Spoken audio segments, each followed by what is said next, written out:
In this video, I'm going to demonstrate how I use this thumb saver tool to massage the back and around the shoulder and scapula. It's available on Amazon for $6.99. Sometimes it's even cheaper than that.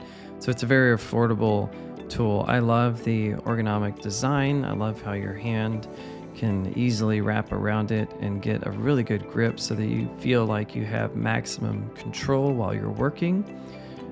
The rounded edges are really designed to feel like a thumb, like a finger.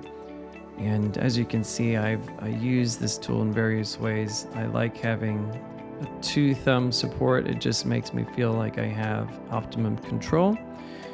And I went to massage school 20 years ago or 21 years ago and learned how to use a T-bar, which at the time had, kind of a bulky grip to it. So this tool specifically just become a favorite because of the various different ways you can use it and the amazing grip.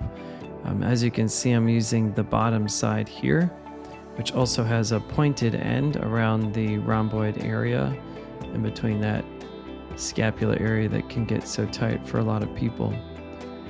And now working on that upper trap, more of a stripping technique. Again, take a look at the video and the different ways that I'm using this tool. So if you're interested, there's a link in the description down below to Amazon. Again, very affordable little tool to try out. So if you're on the market for looking for ways to help save your hands and you have a long career ahead of you, go ahead and pick this one up, experiment with it. Make sure you practice enough to feel, and I promise you won't be disappointed.